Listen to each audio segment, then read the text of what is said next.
So how much profit did I make from the £200 Volkswagen Polo? In last week's video, you saw I went to BCA Bridgewater to pick up a Volkswagen Polo, which I bought for £200 hammer price. The car came with no MOT, an engine light on, and generally in need of a good clean. But still, I decided to take a risk and buy the car with the aim of saving it from the scrapyard and making a healthy profit. So let's pick up this video from when I collected the Polo after it had its MOT. Hope you enjoy this one.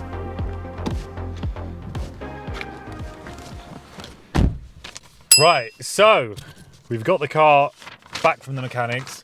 I've got the invoice here and we've had to spend quite a bit of money actually to get this Polo ready for sale. So a couple of things where we did manage to save a bit of money on, such as the service. So looking through the service history, it was only done a very short while ago, so didn't need to look to get the service done on the car for that reason.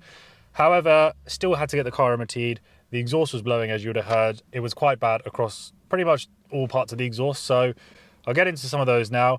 So MOT wise, it failed obviously on the emissions, the engine light was on, the exhaust was blowing. So put two and two together, the engine light was linked to the exhaust fault. So pretty good in the sense of the advisories only just being a failure for that, which we're going to get rectified. Other than that, there was no other advisories, which means that it is a pretty good car underneath. So good news on that front. But we did need to get things done. So we had to get the center exhaust, we had to get a rear box, clamps and gasket, and also some work done to the flexi. You can see that's pretty much a whole new exhaust system. So cost wise of those parts, I'll break it up for you so you've got an idea. So the center exhaust was £78, rear box 93, clamps and gasket £9.60, and then the flexi was 42. These are all inclusive of VAT.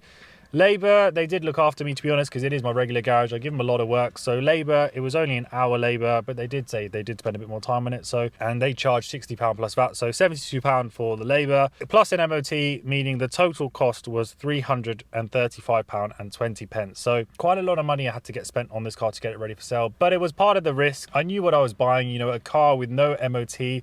So you have to expect that money's going to get spent getting it ready for sale. So mechanically, we've got this car ready for sale.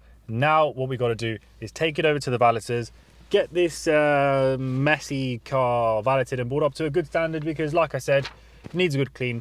A lot of dirt around here anyway, and the seats can be brought up to just make them look a lot more deeper, a lot more black, which is just going to make the car look good, smell fresh. First impressions always make a big difference. So let's get it dropped off to the valeters, let them work their magic, and then I'm going to catch up with you once we've got this car completely ready for retail, give you a walkthrough of it, and then we can go into exactly how much this car has cost us to get it ready for sale, because it was destined for the scrapyard, but we've saved it, we're adding value to it, and we're going to make a profit on this one. So stay tuned for that, guys. Just before I show you the transformation, this is just a quick reminder on how the car looked when I collected it from the auction. And now look at the difference. Just from a simple car wash, the car is looking so much more presentable, the paintwork has got a nice shine to it, and all of that moss has been jet blasted away. The interior is looking great, the condition is really good, all of the seats and carpets are looking similar to the factory colour, and it's now smelling fresh after having a deep clean done. But let me give you a proper walkthrough of the car now. Okay, so we've got the car back now from the valeters. Like I say, most of the work's going to be on the interior, but I did decide to change one of the hubcaps. They were a little bit curved, and also one of them flew off whilst going around a roundabout nearby. So I thought just nip to Halfords, get those replaced. Not a big expense, about £14. But I'll give you a quick walk around, showing you how the car's looking from the exterior. It is an old car, so of course it's not going to be perfect. Little things like chips on the corner of the bumpers. But look at it, it's a wire edge car. Quirky, cool thing, not something which you see all the time. And to be honest, there is still actually a good demand for these types of cars because they're quite retro. So people know they're hard to come about, which means there isn't a bunch of them to choose from on the market. In that respect, it's actually a good car, and for its age and condition, I think it's still reasonably good. Going down this side, what's the worst thing that we can see is that wing is a little bit flat. It's probably had some paint done on it before. But anyway, you get an idea of how the car is looking on the exterior. Like I said, getting the car valeted inside is the biggest difference. The outside is just a basic wash, but still you get to see how things were looking from before and after. Let me show you the interior.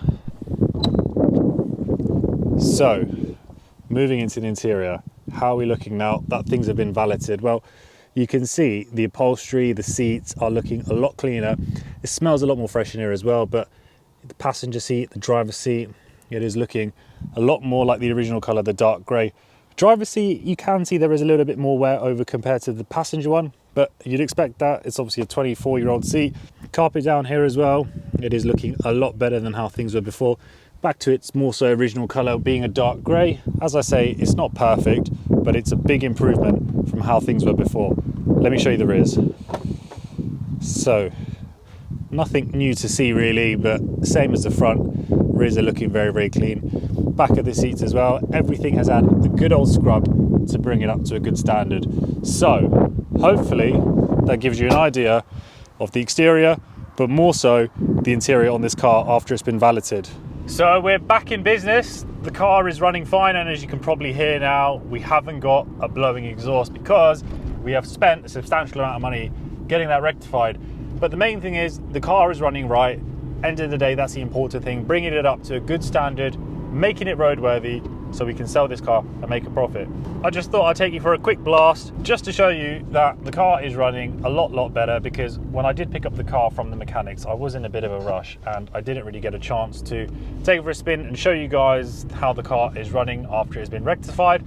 Engine light as well, that issue has been rectified because it was to do with a blowing exhaust. Of course, if your exhaust is blowing, it's not really going to be running correctly, so the car is going to be running a little bit lean, probably leading to cause the engine light to come on. So it's all sensor related, everything on these cars. So now that that's fixed, that issue is sorted. So we're looking good on that front. But what I'm going to do is I'm going to pull over and we're going to run through exactly how much we've spent on this car, buying it, prepping it, getting it ready for sale. So we've got a total cost on what this car has cost me, and look at how much we can sell this car for, because like I did say, they are quirky, there's not a lot of them on the market, and generally there is a reasonable demand for these cars. However, they come at a risk being an old car like this one, being an MOT failure. Pros and cons, lots of things to talk about, but let's pull over and let's discuss how much this car has cost to get it ready for sale. So let's break it all down now and look at how much this car has cost me to get it ready for sale, because we've spent quite a lot along the way, more than I anticipated, more than what I would have liked this car to have cost me, but it's part of the business. Let's break it down. So the car cost £200 hammer. On top of that, there is fees. Now, it will sound really expensive, but to be honest, it's you factor it in when you're buying the car anyway. So it was £160 fees, meaning technically out at the auction, this car was £360. BCA's fees have gone up quite a few times recently, I think. So that is a reason why that price has changed.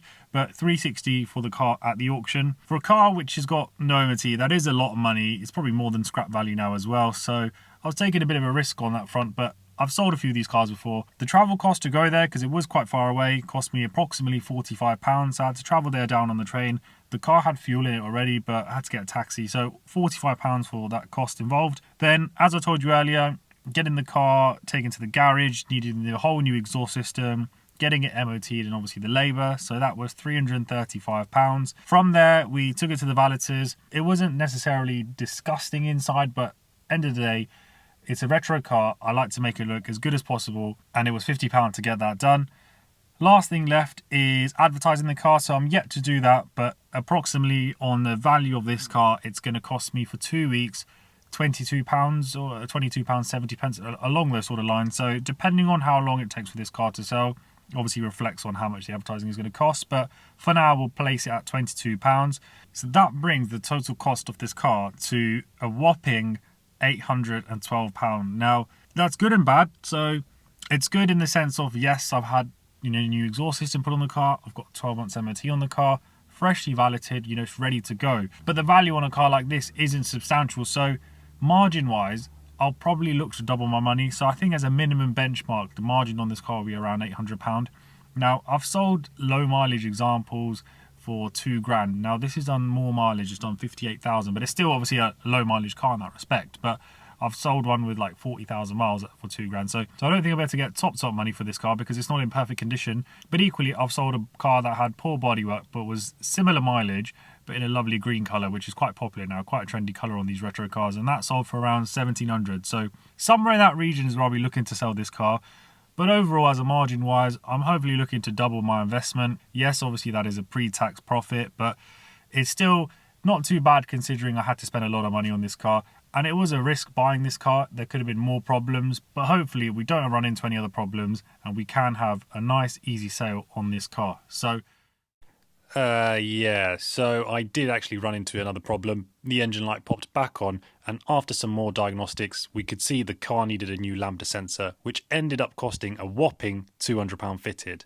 However, the plus side is the car is now sold at a price of £1895, meaning we still managed to make around £880 pre-tax profit on this car, which is great considering it's been saved from the scrapyard, given a new lease of life, and a tidy profit has been made. So hopefully that's been a good insight into buying a car with no MOT, running into problems, getting the car prepped, and just letting you guys know the costs involved to bring it up to a good standard to make a profit. So hopefully that's come through on today's video. If you do want to see more content like this, hit that like button, hit that share button, hit that subscribe button to see more videos like this. But other than that, I hope you've enjoyed this one. Thank you so much again, and I'm going to see you on the next one. Take care, guys.